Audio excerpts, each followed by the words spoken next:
Recording. Good morning. Good morning. And you had the most amazing anniversary yesterday, and Yeah, you're going off this weekend. So, it's going to be con- fun. yeah, congratulations. Thank you.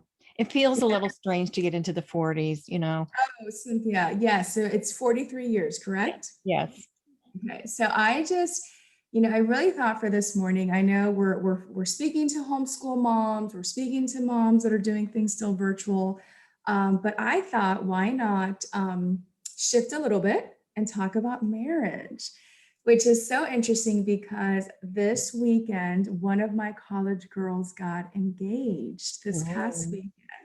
So Mason called, and I already knew because she had already called with, her future fiance. We had, I had mentored them a little bit. Goodness, I've known her now for 5 years. So she called me in the middle of Rio's robotic competition, and I was like, I know what you're calling me for. Like I just knew it.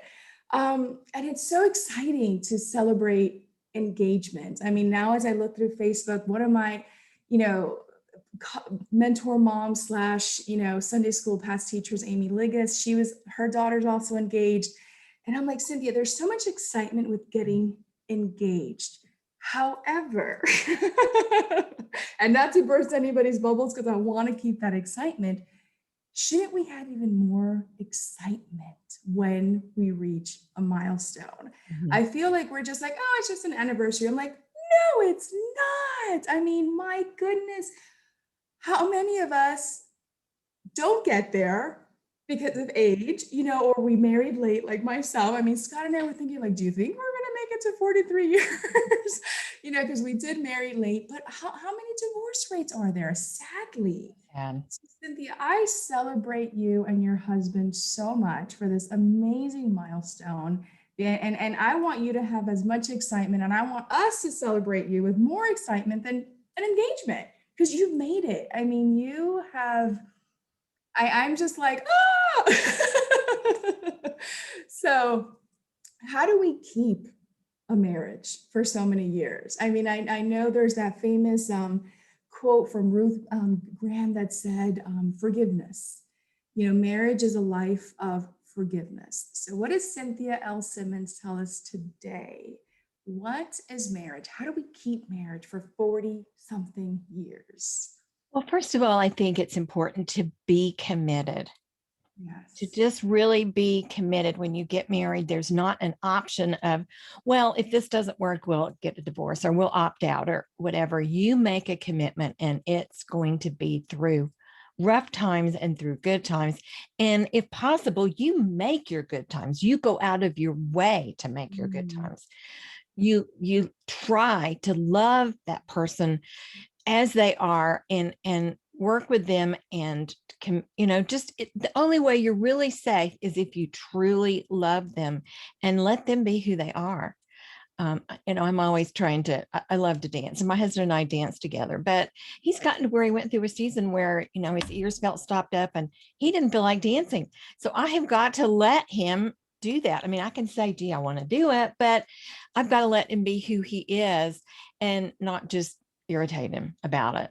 And we're right. women, we're really good at irritating. Yeah, just We a really little. have We're masters. pros. We do, but we have to let them be who they are and realize that that's one of the things that attracted us to them. All those qualities they have is what attracted us to start with. So you focus on those. You focus on those, and you respect your husband. You have to think thoughts of respect. What was I attracted to? What was it that I liked about him? Because that's not gone, and you show Mhm. him respect because for him that's love. And Yeah. that's so important. And then you are selfless. You really are. Now, I'm not saying let him walk on you, but you No. selflessly love him. You really stay with that and keep it sweet. If something happens between you, and it will, I guarantee you Of it will, course. because people are people, you need to be open enough to talk about it. When I first married, I would think, oh, he should know I'm upset and he should know why I'm upset.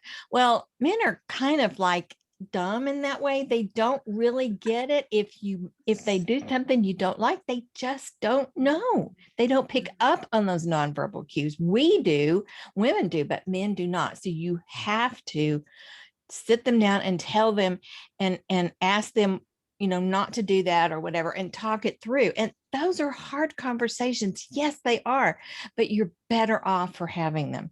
Years ago, Queen Victoria thought that if she never argued with her husband, she would have a good marriage. Well, of course that didn't work, because everything built up until she blew up. And then she would have this explosion that would last for several days. And it would take him a while to get back to that ability to be able to chat again. So you need to address problems and solve the problem, not kill the person. I love that. Solve the problem, not kill the person. Right. Because that's your tendency. Your tendency is to go, I cannot believe you did. Right. And that's not healthy. Just say, when you do that, it makes me feel and plug in. Right. I love it, Cynthia. I absolutely love it. And I love that whole thing of commitment, because again, I feel like we're so flexible in today's culture sometimes of not being committed. I mean, into anything. Right. To anything. Well, that's true. When we start to have an event, people say, well, if nothing else comes up, I'll show up. And that I'm the kind of person that if I say I'm going to be an event, I'm there unless I'm dead or deathly ill. You keep your word, and that's something that we're losing. Let our yes be yes and our no be no. That's something we've lost. When you say you're going to do something, you do it. Do it. And you work at keeping that marriage open and happy and joyful, instead of the other way. Because there's two patterns you can get into. One pattern is where you start trying to outgive each other and outlove each other. And then there's the pattern, well, he hurt me, so I'm going to try to hurt him. You don't want that pattern, because that ends in heartache. Just awful. You want the pattern where I'm going to try to outlove him and outbless him and outdo him with kindness. That is going to be what lasts. And that's also what separates us from unbelievers. That's right. Period. I mean, again, with my college girls, I've had those conversations that they're like, oh, Miss Mobby, so-and-so asked me at KSU, what makes a Christian different from everyone else in this love culture? I'm like, what did you say? And they're like, I didn't know. I'm like, selfless love. Because our culture, peace, they want to get something out of it. But selfless love. And again, I love that you said that it's not being a doormat. It isn't being a doormat. You set your boundaries and you say, I don't like it when, or I am uncomfortable when, and you say what that boundary is. I don't like it. My husband doesn't want me to put my clothes on his side of the closet. And he's always drawn that line. I have learned, don't put my clothes on his side of the closet. And, I get out. I say, you don't like the toilet seat up, That's right. There's certain things that you set a boundary about in your property, that's okay. Yeah. But you love him selflessly. And if he likes something, do that for him. I know my husband likes blueberry waffles or blueberry pancakes, and I will do that for him now and then, just as a special treat, because I know he loves it. So do what they like, love on them. Why not do it? No. Exactly. Why not have a romance instead of a fight? I used to take when he'd have to go to work, I would put little notes in his briefcase, or I'd put little notes in his socks and stuff, so that when he opened his socks, they'd fly out and say, by the way, I love you. Yeah, that is so much more fun than having an argument all the time.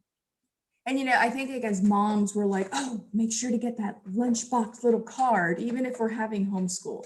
Well, guess what? Our husbands need that too. Our husbands are above our children. Don't let your kids become the priority. That is a huge problem for women. Our mothering instincts are so strong that we want to make that kid the most important thing in the world, and they are not. The kid is not a permanent relationship. The marriage is. The kids are going to leave, but the marriage is permanent, and you let the kids know that too.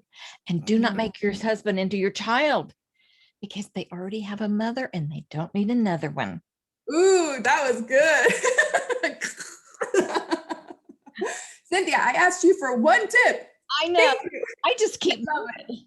I love it. I love it. I love it. Well, congratulations again to you and to Ray. May you continue on. I want to see you guys till 50. No, and I think, I was 5 when I married, so it'll be okay when I get to be 50 because, I love it. I won't be old at all. No, never. No. And that's what we have, we'll do something. We'll figure it out. All right. Mwah. Happy anniversary again. Have a great weekend. You too.